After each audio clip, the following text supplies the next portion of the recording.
This is Dr. Matt Nejad, and today I have two awesome guests, my business partner, Dr. Kyle Stanley, and the famous Dr. Ben Talei, plastic surgeon in Beverly Hills. And today we're really excited to be talking about a very hot upcoming topic. It's gained a lot of popularity over the past few years. We've been able to witness that, and it's called the lip lift surgery.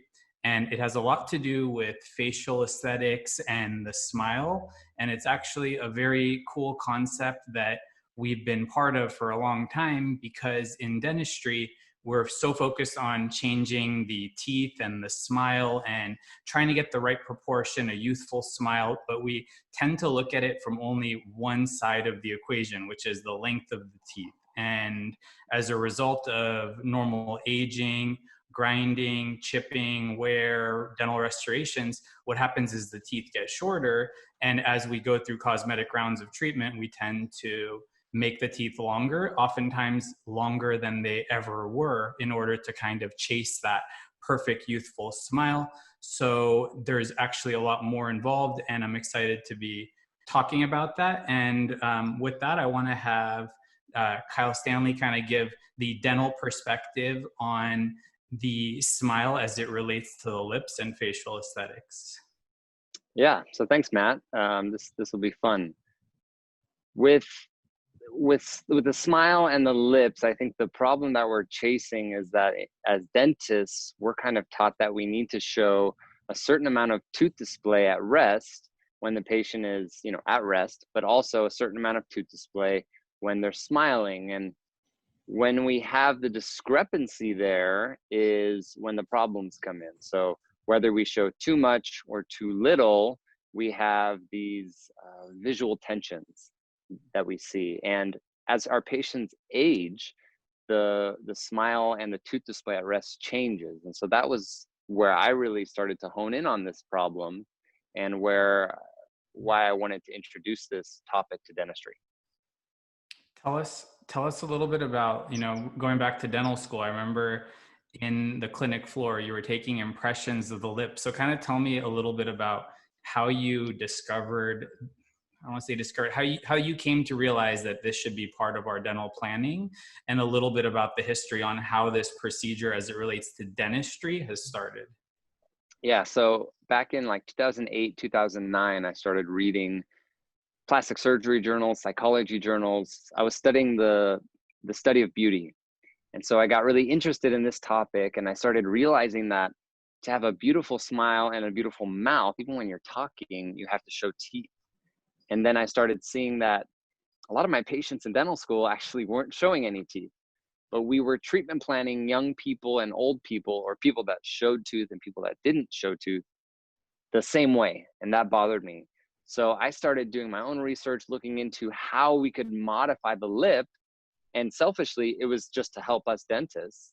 And that was where I found this plastic surgery procedure that had been around for decades, but I didn't really think anybody was doing it.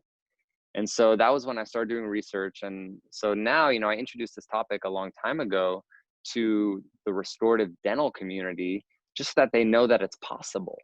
And so I remember talking to you about it in dental school, over a decade ago. And that was before I published the articles, or that was before I was, we were working with plastic surgeons and teaching other people. So it's been a long time in the making, but it's cool that it's finally catching on.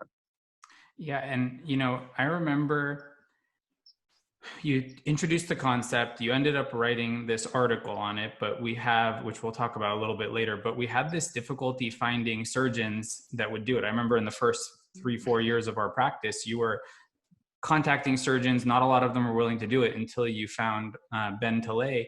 And I want to kind of have you describe that. And then I want to bring Ben on to kind of discuss his experience with the surgery, going back to when he first started doing it, and talking about how it's gained in popularity and so on. So kind of tell us about the resistance we met, because you had this topic, but I saw resistance. I remember you contacting people and they were saying like, no, it's not a good procedure, etc. Yeah, so I had a lot of resistance. I came out of dental school fired up about this, and I was lecturing and actually teaching dentists that this existed. And then they would always come up to me after the lecture and say, okay, well, who do you send your patients to? And I said, I still haven't found a plastic surgeon that Good will question. even call me back. And Yeah. if I do find someone, then they usually say, oh, well, that never works. They always get a scar. Oh, yeah, I did 1 or 2 in residency, or I do 1 every 5 years, but I don't really do those anymore. So you should probably look for something else. And I was going to what I thought were like the top plastic surgeons in LA, Orange County. None of them even called me back. The ones that did call me back, they'd say, oh yeah, we do one. We'll call you when we do one. And they Yeah. never did one. Yeah. And then when I was actually teaching, I was giving a lecture, and I had a participant, a doctor, come up to me afterwards, and she said, do you know Dr. Ben Talei? And I Oh, said, that's not happening. no, I don't think so. And she said, he did my lip lift. Mhm. And it looked amazing. Like there was no scar. And I was like, oh, wow. And she was like, I'm friends with him. I can put you in touch. And I was like, well, that'd be awesome. So Ben is like a totally different type of person. Called him, answers the first time, hey, what's up? How's it going? And it's like, hey, I want to take you out to dinner. I want to ask you some questions. He's like, how's Thursday? I'm like, all right, sure. And Ben and I just clicked, and he got it right away. And I don't know what it was that was different. And at the time too, and Ben, you can talk about this more, but at the time you were already doing like at least 5 a week. There was So, something very different about you. so when was this? Just to put perspective, 2010, you're talking about it. In 2013, was that when the paper was published? I think 2013 or 15. No, so I wrote the paper in That's right. 2011, but it didn't get published till 2017 because I couldn't find a plastic surgeon that would work with me on showing cases. Perfect. So So it just sat there for years. But I think Ben and I met, I don't know, a few years ago. years ago. Okay, So so yeah. Ben, tell us now. So like at that point, have tell us about the lip lift at that point in time and how you've seen it kind of evolve. And I would love to hear a little bit about the different surgeries and your perspective and what's made this such a popular procedure. Yeah, I've been doing lip lifts the past 6 years or so, 7 years probably. And I had learned them from my fellowship director, and we still use them on pretty limited cases. So it was the common understanding amongst plastic surgeons that you really only do them on older, light-skinned, thin-skinned people because there can be and often are consequences to it. So if you're going to do it, you got to do it to somebody who has very forgiving skin because it's an imperfect procedure, and that it would always be an imperfect procedure. But at that time, I moved back to LA, and I had done already in New York a bunch of kind of younger girls and had great success with them. And all of a sudden I had all these patients who were young, beautiful girls coming into my office saying they've been looking for a long time for somebody to do it, but nobody would do it.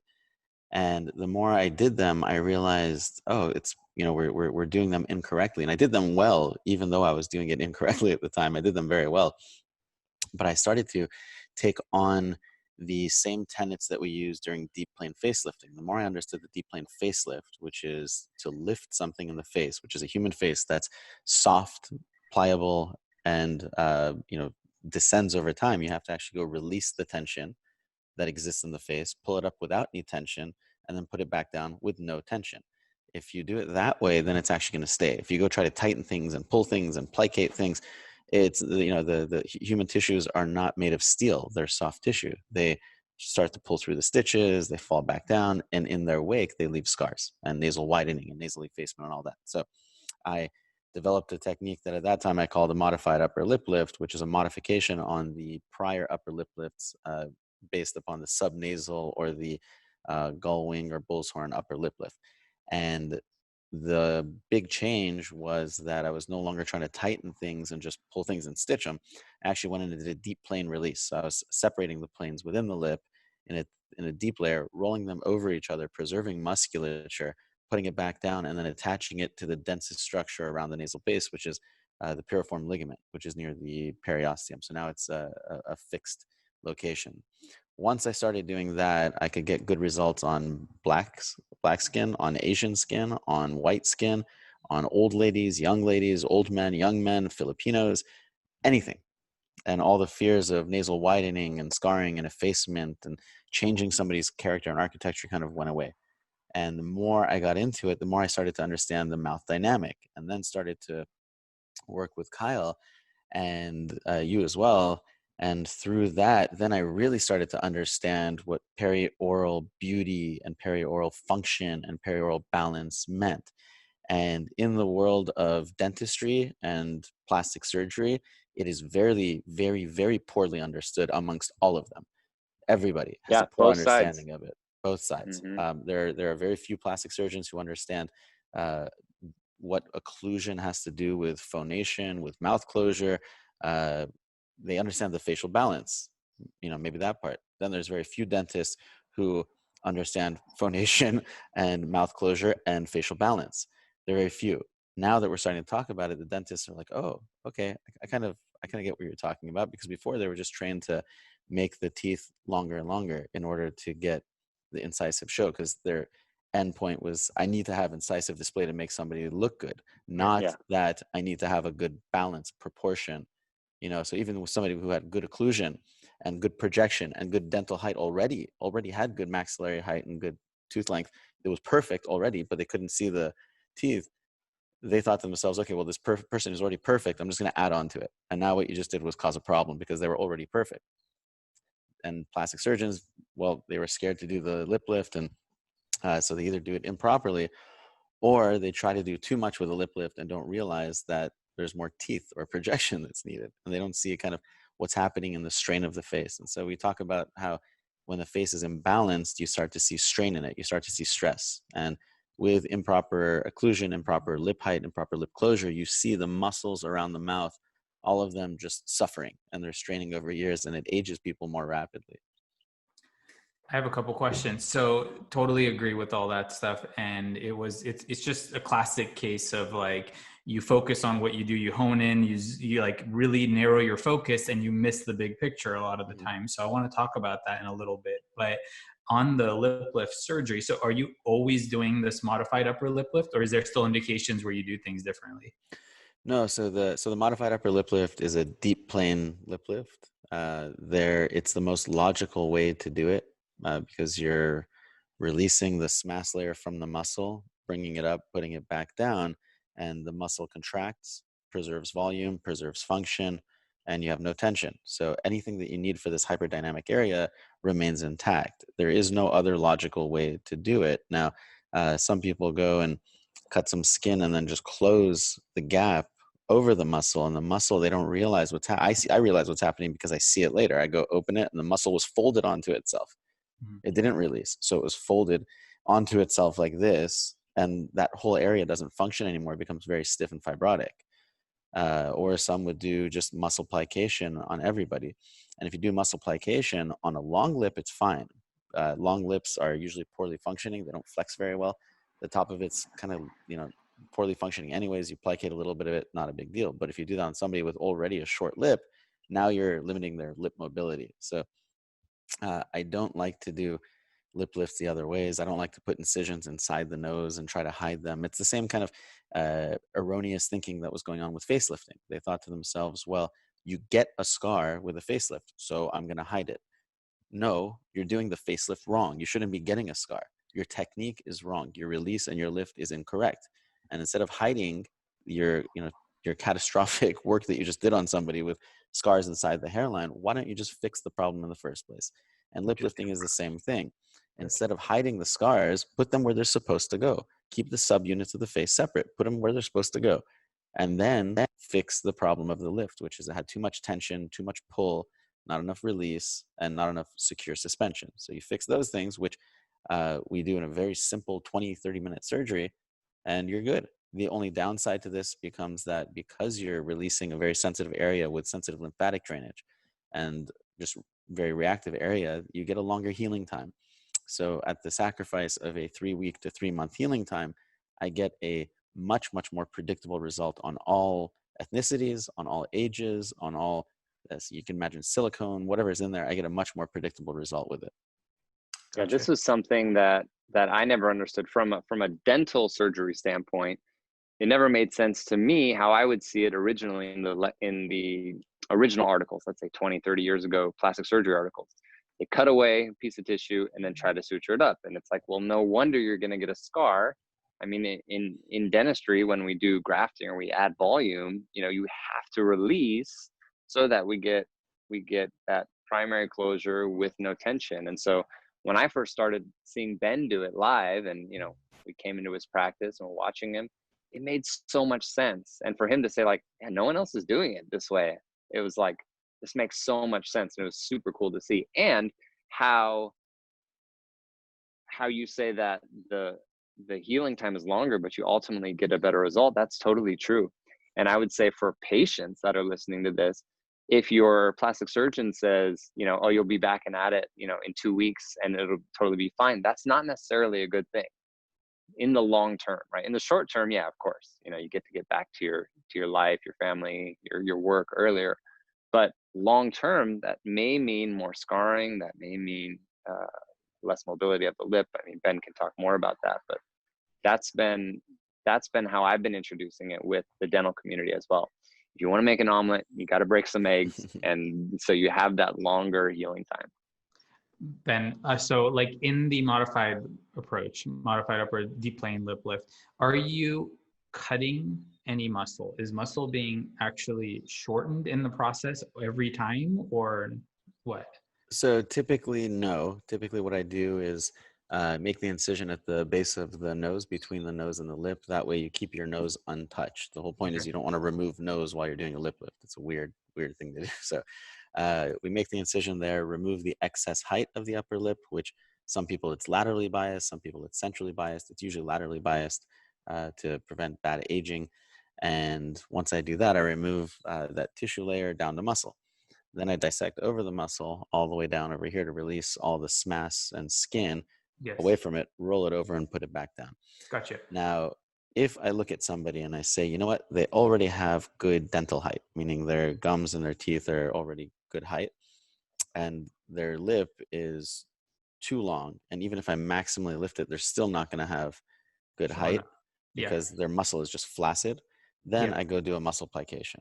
And that means that the top 3 to 5 millimeters, something minimal, I'll take the muscle and plicate it by stitching it up to the nasal base. What that does is it's the same as cutting it away, but you're not damaging any nerves. So it just fibroses that area and shortens you a little tiny bit. I prefer not to touch the muscle. It's a dynamic muscle, just like your eyes, your mouth. It's a very sensitive muscle. Just some people, I look at it and I see it's already flaccid. They have no function. It's been splayed for so many years. It's not going to do much unless you shorten it anyways. Right. So I take the sacrifice there and do that. Otherwise, it's not a good idea to do much else to the muscle. The more you tamper with it, the more you're going to function the mobility of your mouth. And your mouth is for speech, for kissing, for appearance, for emotion, for everything. It's such a sensitive area. You don't want to impair that. You have to let it be free. And this is why I tell patients it's a, there's no nice way to say it. It's not a bad idea. It's a very stupid idea to put threads in there. People put threads in there, which has no benefit ever shown by anybody ever. It's never been shown on one single patient to have a benefit. However, almost every single person you put them in, it impairs their mobility. On some people, it adds scarring in there. So you're looking at a procedure that has no proven benefit ever, and only, or very obviously, 2 things that can go wrong with it. You are committing malpractice. That is the definition of the first violation of the Hippocratic Oath, which is you shall do no harm. You've only done harm in that case. So I think people need to respect the way the lip functions, and really, when you tamper with the face, you have to respect the natural movement of the face and how much damage you can do just by touching it. But is it true that some people doing the procedure are routinely cutting, or are they placating all the time or cutting? Because I've heard of people. Yeah. I've heard of patients describe that they want to cut the muscle, shorten, et cetera, as if it's like almost their standard approach in a lot of places. It's pretty standard to do muscle plication, which is fine. Again, if you're doing it on a flaccid muscle and it's just the upper 3, 4, or 5 millimeters, it's not going to cause much harm. So that's acceptable. So people do that to try to get the tension off. I use it as an ancillary measure. So I use it as one extra thing if I just have so much muscle length. Some people use it as their primary. I don't like to use it as my primary. The people who use it as their primary, typically in facelifting, are SMAS plication specialists. So they're not deep plane. So they've seen it in the face where they go plicate some SMAS and bring it up. I don't do that because that also alters the facial musculature. It stretches it sideways. That's why you see some people have like stretched mouths after a facelift. Right. I Or see that all the time with patients. yeah, or their smile doesn't go back to normal. That's not because of just excess skin pull. It's because they went and did a mass plication, grabbed the zygomaticus major, minor, Mm. risorius, and pulled them sideways. That's one of the downsides of mass plication that people do not discuss very often. Makes sense. What do you think, like when you're looking at a patient evaluating the lip form, of course, now you're looking at the dental form. I've seen, we've worked on patients together where you notice that either length needs to be shortened or lengthened, et cetera. But let's say all else ideal. What do you think is the range for the philtrum length? Like what's optimal? Is there a number or a range that you're usually factoring in your treatment planning? Yeah, it's like a yes and a no. Both yes and no. I have guidelines. I have things that help me maximize what I can do on patients without causing mobility issues and things like that. And then I kind of look at everybody and do the best I can with them specifically. It's something I say about like fillers a lot, is that our patients, none of them is a blank canvas. We can't just go pick whatever height and proportion we want. We have to look at what they have and we work within the boundaries of what their face allows us to do. Yep. So I have my guidelines. I'll tell you in general, as a general, just understanding of the lip, nice lips range anywhere from 10 millimeters to about 16, 17 millimeters in height. That's like a nice length upper lip. That's a big range. And that's philtrum. Filtral height. Yeah, being from the base of the nose here to the top of that pink right there. So it's anywhere within that range. I don't make lips shorter than 10 millimeters. I have like 9.5 before, but I don't make them shorter because at that point, your height of your orbicularis muscle becomes so short it can't function so well. So you have to leave something. So I do leave in general 11 is my shortest, but I have gone to 10 in patients who are Russian, especially, or have from that side of the world and do have naturally shorter lips and a naturally shorter aesthetic, and always have, always will. So it's not just a trend. You have to be careful not to just go with trends. You want them to age well and still, look good in 50 years if the trend changes. And otherwise, I just look to see what most people need removed to get them the proper dental height and the proper balance. Balance and harmony, right? Exactly. Yeah. And I'm always taking into account, do their teeth look good as is? So every single person I look at, I say, do I like their teeth? If I don't like their teeth, I have to factor that into what I'm doing. If they're ugly teeth, I can't expose them too much. Right? Yeah. Exactly. So I can't expose them too much. If the teeth are not long enough, I'm not going to go just take my lip lift higher because the teeth aren't long enough. No, I have to do a proper lip lift on them and then have them lengthen their teeth, or preferentially lengthen their teeth first. If they're so exactly. So this is a good point. I think that Ben brings up that was kind of what I wanted to bring to the dental community was we need to think about the lip and the teeth separately. I think in dentistry, we always thought we take wherever the lip is, we add 2 millimeters to it or 3 millimeters, and that's where the incisal edge needs to be. But like Ben said, he's not going to do a shorter lip just because the patient's teeth in the wrong position. No, they're separate pieces of the puzzle.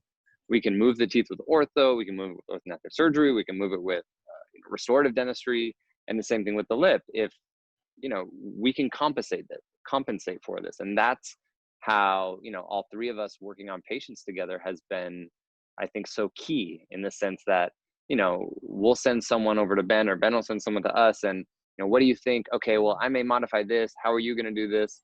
And it's just that whole idea of keep it separate, but know what it's going to look like together. Yeah, and specifically, the issues that I see when people don't adhere to this, I'll tell you. So more common, I see it from the dental side, just because there are more dentists than lip lifters. Like we're we have like thousands of dentists in Beverly Hills, and we have like 5 lip lifters. So what I'm seeing is they don't understand, the people doing cosmetic dentistry maybe, that yes, they want incisive height or showing the upper teeth, but how to get there. If somebody already has perfect teeth, they go lengthen them. And what that does is it makes them look longer. It doesn't matter if you showed the teeth and you got one benefit from that. You damage them 3 or 4 other ways. So yes, you reached your goal of showing teeth, but at what sacrifice? You also made their whole maxilla look longer now. So their lip it makes them look like they have maxillary excess. Exactly. And so their they facial look like thirds are now off too. Exactly. So they look heavier in the front of the face now. You just did that. Even though you try to make them younger and sexier by showing teeth, you just made them look heavier. On top of that, what happens when the teeth are projected with veneers or they come down with veneers and you already had perfect occlusion? Now your lips are not going to close comfortably every time you are at repose. And when that happens, these muscles, the DAO and the mentalis, have to start working harder. And they do this to get the lower lip to come up and meet the upper lip. Now that person starts to look angry, frowny, and wrinkled around the lower face. And the more years that go by, the more frowny and wrinkly they get in this area. And again, you aged them. So that's the biggest problem I see, is that the dental professionals who are supposed to be worried about lip closure and phonation and lip function and mouth function completely forget about it. And they just say, okay, I'm going to make your teeth longer and big ass white horse teeth. And, I made you prettier because I got one goal achieved, even though I damaged you 5 different ways. On the lip lift side, the problem is patients come in, they look long already, and then somebody goes and does a lip lift where they already had trouble closing their mouth. And they go do a lip lift on top of that. Now what happens? The patient comes back to me and their face is straining. Their face, they can't even close their mouth. And they're doing this and they have to start Botoxing this area. They just went and damaged them. Instead of telling them, listen, you have to go fix your teeth first. You have to go to a cosmetic dentist, an orthodontist, or an orthodontic surgeon and have the teeth or the maxilla or both taken back in and up. Then we can talk about shortening this height, which if you were to shorten it would make the whole face look better, more balanced. I just can't do it now because your teeth are in the wrong position. And that's what I see very, very often, too often. And I see them because they want to start Botoxing this area. Why am I getting these wrinkles? Why do I have resting bitch face is what they call it. They keep asking me, why do people think I'm angry all the time? And I say, well, because your face is straining to close your mouth. Do you understand? And you show it to them and they say, oh my God, I see. Not just that. These people with longer upper teeth, their chin starts to look bad because from the side, you have a tip defining point on your chin, which is usually low and along the angle of the mandible. When the mentalis is contracting all the time, it pulls up, so the point on the chin goes higher. Now your jawline has rounded up and flattened in. So you've lost your projection. Your jawline and neck start to look worse. And this is real. This is not theory. It's not theory of maybe this can happen. I see this every single day. It is real. It's a fact. And it happens from poor mouth closure. And on top of that, they also sound a little weird and their mouths are always dry. If you notice that, they're always like, they're always like that. It's so true. Cause like, when I do cases, I see that people smile differently after, like on a more straightforward case, I will add length that was worn away. Lip is relatively ideal and they start to smile different. It's not just the length we've added. It's the whole muscular dynamics that change. And I like to test that with the temporaries I do. I like to put them in nice temporaries and try to evaluate next week and see how the lip looks. It's amazing and it's incredible. But I've also seen the exact opposite side of that. And it's so unfortunate, but I had a patient that had come for a consult and then came back for actual treatment after she had a lip lift. And you mentioned all these things that were done, in my opinion, incorrectly or not ideal. She had shortened the upper to, it was about 7.5 millimeter philtrum length. She couldn't close. And then do you know how impossible that is on my end? I can't make the teeth shorter without the whole occlusion. You mentioned how important the occlusion is, which is very true. I can't have the front teeth short and the back teeth long. I'd have to actually close the bite on every single tooth to make unnaturally small teeth to compensate for too much surgery. Like the interplay is so important. And it's just amazing that you see that aspect because, I think a lot of people, like you said, they look at one side or the other, and it's just too important to plan it together and avoid these things. Because it's like once you have the lip lift, there's really no like reversing it, right? There's no. I mean, there are in severe circumstances with skin grafts, but that's severe. Like, so you generally know there's no reversing it. And you change somebody's affect by giving them bad occlusion or bad mouth closure, lip closure. You can change their whole affect. Yeah. People turn into what I call, they start to have a bashful smile.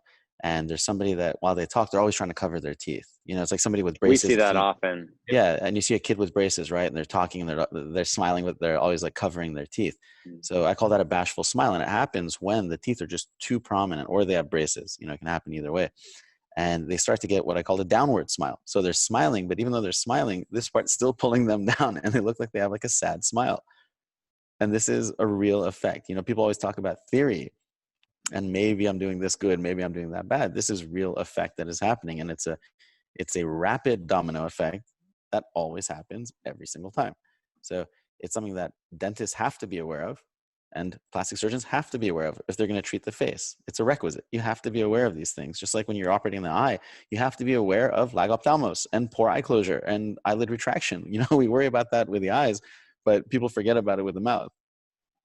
In a lot of my lectures on cosmetic dentistry or aesthetic dentistry, I do these workshops and courses, 2-3 day hands-on things. And I try to explain that when you're looking at aesthetics, you have to look at all the different lenses. There's oral facial aesthetics, there's dentogingival aesthetics, there's facial aesthetics, and you have to make your treatment plan in a way that meets the patient's goals, but also you can't narrow yourself. If you just focus on dental, gingival, or oral aesthetics without the whole face, you're missing the big point. And that's the hardest thing. When I explain that concept, I myself find myself always going back and consulting with orthodontists, with yourself, other people, like, what do you think? Because I can't treatment plan everything without collaborating. I can just identify some red flags and try to formulate a plan with the colleagues and specialists. And I think that's what's missing a lot of the time. But luckily that's been improving, especially with specialists like yourself who are so aware and so good at what you do. And you know what's incredible is that case we did recently that we were just talking about. It's a friend of mine who I had done a lip lift on, and she had ultimately, I think, improperly done veneers. So they were very prominent, over projected, over lengthened. Yeah. And because of that, when I did her lip lift, I did a conservative one. I didn't want to go all the way. Just like with ugly teeth, I can't do it with over projected teeth because I'm going to mess up their function. Yep.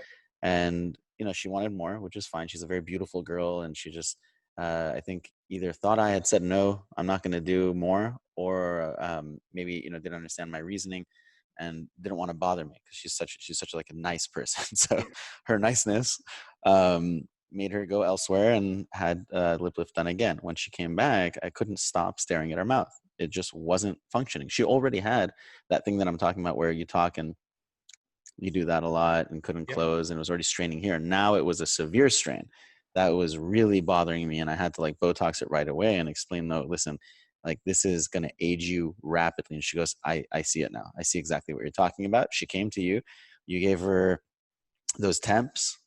She came and saw me right after. She's never looked prettier. First of all, she's never looked prettier than that. Yeah. She's balanced, and now she talks completely differently. Yeah. Her mouth doesn't make that sound anymore.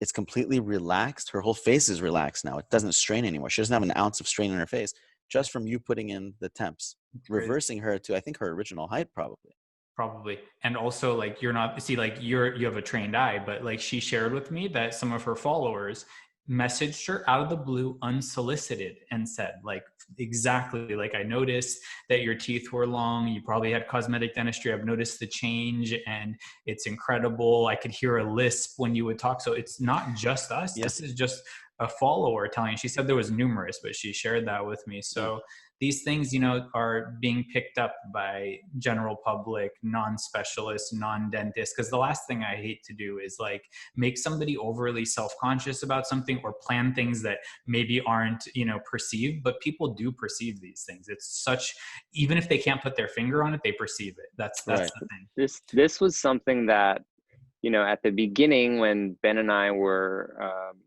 starting our collaboration years ago, I felt like he taught me a lot about plastic surgery, and I was teaching him about dentistry, right? And then it started to be like he was teaching me about dentistry even. Like, so when we would look at smiles before, when we first started talking, I was looking at, okay, this is where they smiled before and this is where they smiled afterwards. I was looking up what was the difference in the height of the lip during the smile.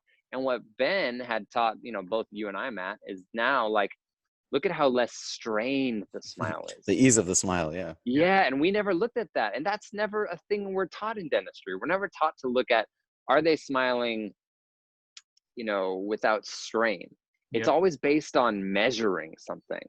And I think that was something that you've brought, now to the whole oral facial club and the dental community now is the smiling without strain. When you don't have this massive lip, especially with filler, and that's something we should go into as well, weighing it down, you smile with ease. And that's something that, like you said, Matt, her followers may notice now, because she's just smiling with ease. And our eye is so drawn to natural beauty. And what I always talk about is that it doesn't have to be natural in the sense that it's untouched by, you know, a blade or by a dentist or something, but perceived as natural. Yeah. The target and functions naturally.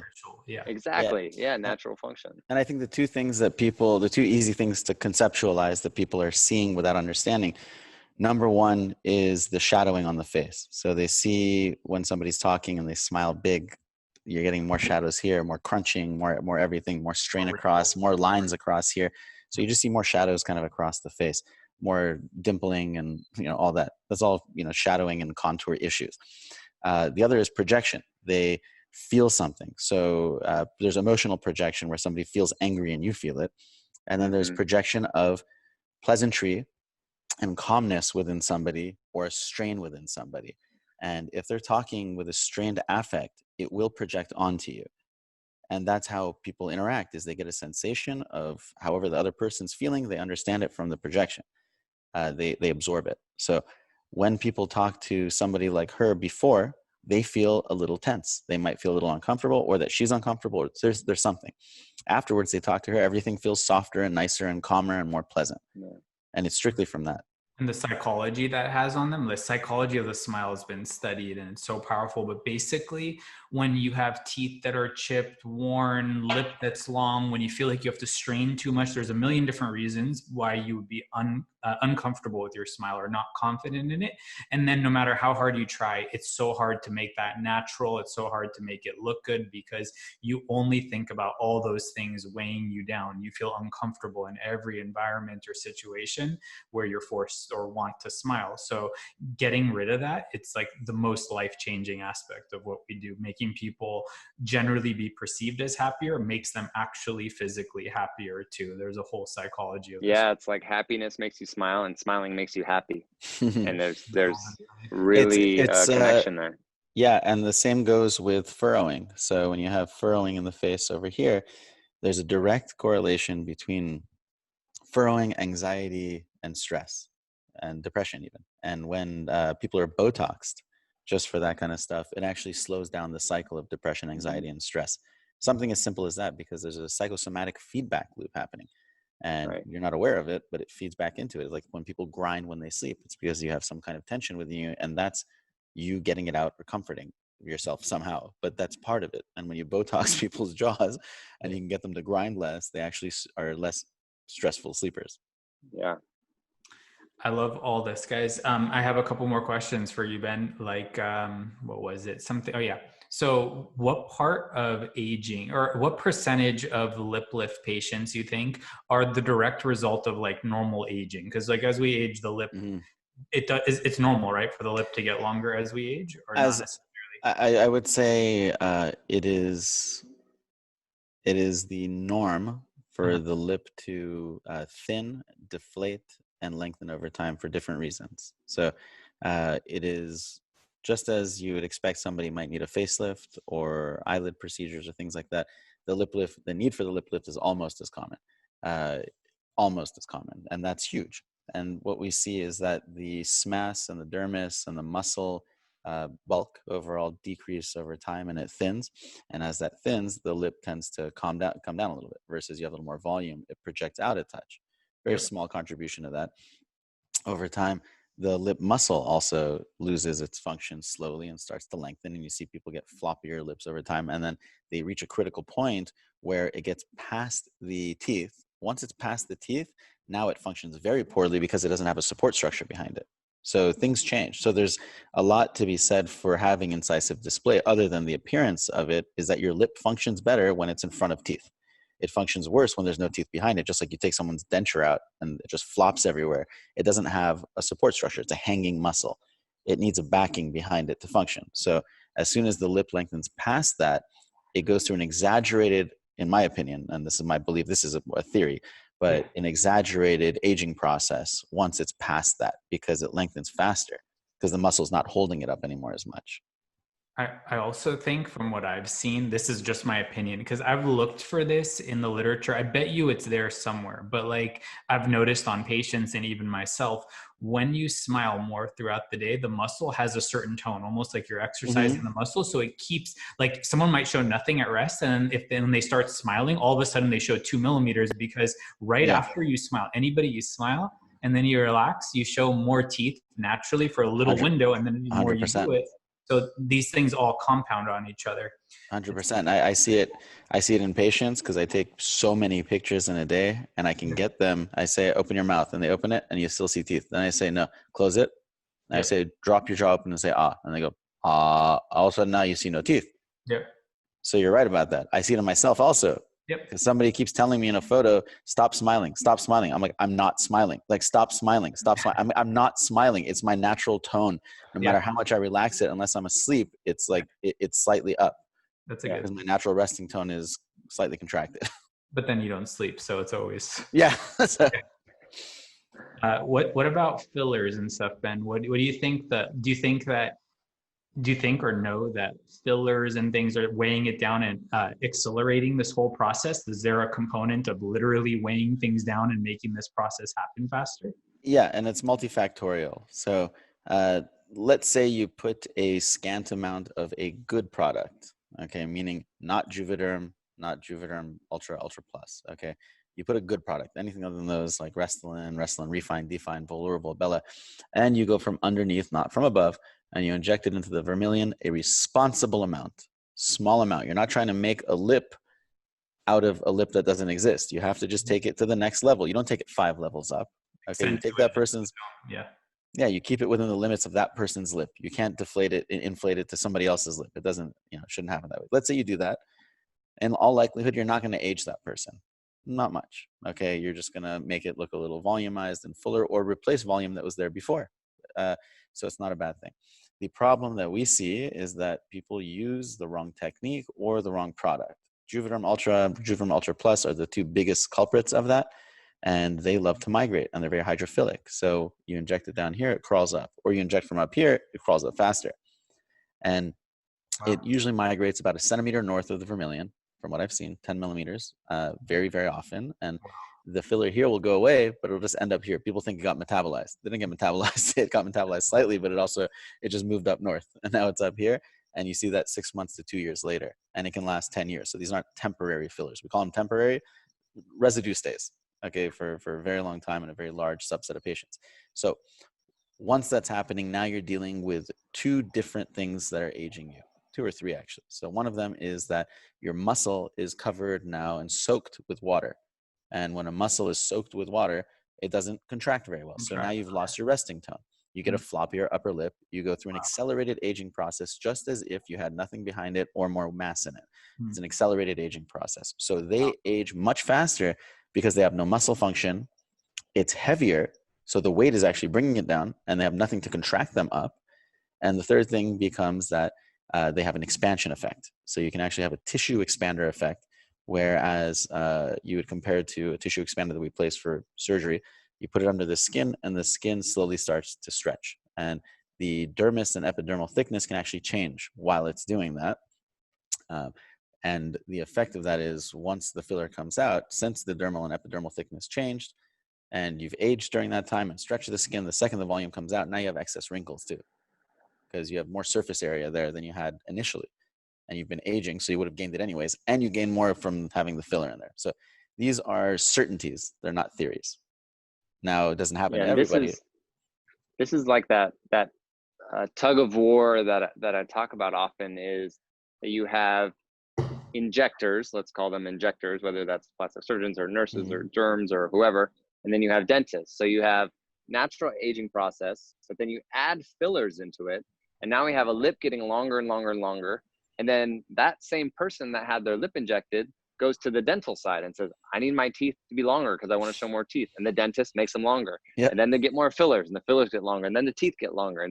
And finally, we have these people who their upper jaw is so long looking, even though the actual jaw is there, but the teeth, it's so long looking because the lip is so long and the teeth are so long, and so much projection. And these are these people that, you look at them and you're kind of like, I mean, we would know what it is, but you know, their family or friends just is like, I don't know what happened to him or her. I don't know Yeah. what it is, but it's this tug of war, like you had said, Matt, where everyone's just doing that one thing that they're trying to do, longer teeth or Insightful bigger display, life. you know, Yes. something like that. Just And they, insightful display. yeah, and And so that's where this collaboration comes in, when all of us three started working together, knowing what we have to try to figure out what we don't know. And we don't have to know everything. We just have to know, hey, we know someone who does know that side of it, you know, send them to Ben and say, hey, what do you think about this? What can we do here? And vice versa. And we've done a lot of cases like that together. But just having that global knowledge and having the conversation open. I mean, even just having a plastic surgeon, you know, like I say, on our team is something that is so essential for dentists. And I think so essential for plastic surgeons as well. yeah, I feel like with what you're saying, I mean, we call that the LA face. It's the classic Yeah. LA face, and it's LA more than anywhere. And I think the largest simian population is actually in Los Angeles in the world. The largest amount of monkeys exists here, because you just see those lips. People start to look simian. They start to obliterate the folds, heavier, more projected, and they end up with that round mouth, like the Homer Simpson. Planet of the Apes, right? Yeah. Yeah, and it's the Homer Simpson mouth, and you see that more and more, and it's LA. That's Los Angeles is the worst that I've seen. Unfortunately, we have the best surgeons, best dentists, but we're also a mecca for that, and have no respect for the fake anymore. And people don't understand that if something looks fake, it also is functioning poorly. It's not just that it looks fake and that's the one thing you lost. It's also, it's not functioning properly. And that's why some surgery, when it's done and you think it's natural surgery and it looks fake for some reason, it's because underneath the skin, there are things that you don't understand that are happening, and they're making the person look weird. So, you know, we have to know our own limitations and have to understand that for every intervention we do, there's a million other things happening underneath the skin that we do not understand. So when we do our intervention, we try to limit the damage we do. And that's the thing I've changed from being a cowboy and cavalier to always thinking to myself, how can I not mess them up?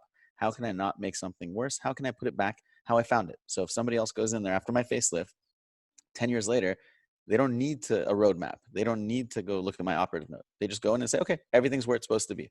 No surprises. Same. That's proper surgery, proper dentistry. It's proper.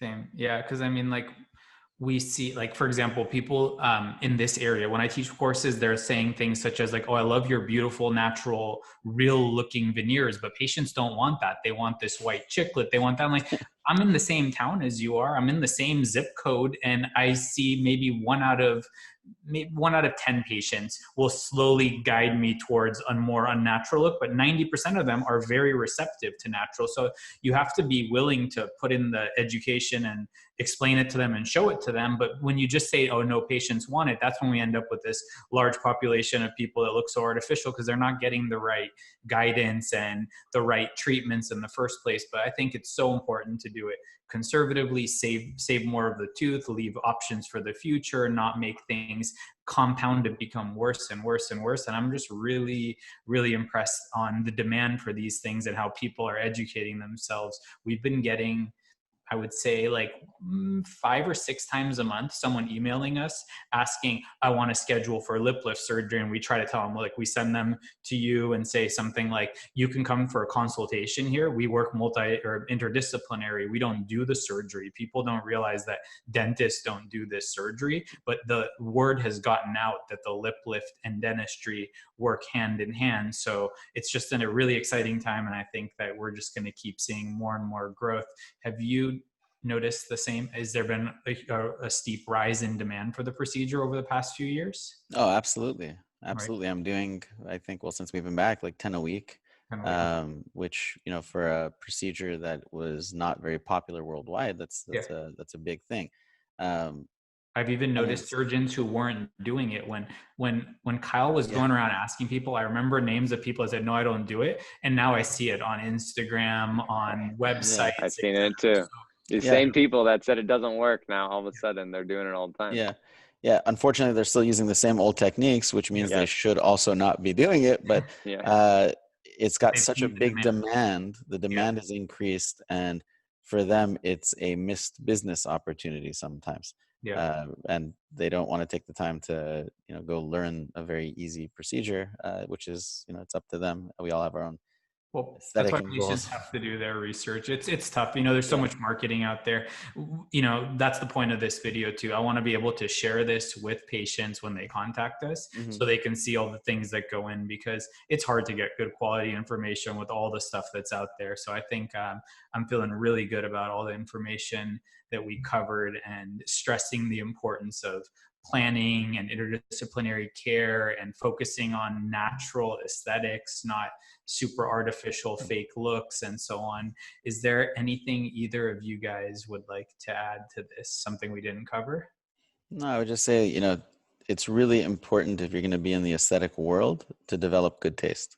Yeah. It's such a common, it seems like common sense, but it's not very common.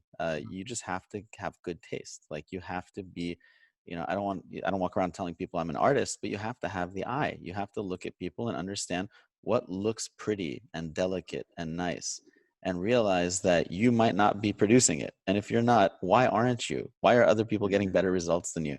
And you have to keep challenging yourself and learning and learning and learning. Always. And that you don't see it in plastics all the time. You don't see it in dentistry all the time. People just kind of go to work, they do their work, and they go home. Yeah. Say, okay, my patients are happy, I'm obviously doing a good job. That's a wrong gauge. Like, you need to really look past that. This is better. How can I do it better? Yeah, exactly. Plus, plastic surgeons stay the same until they're 80 years old, because they say, well, my practice is busy, it's running, why would I change anything? People are paying.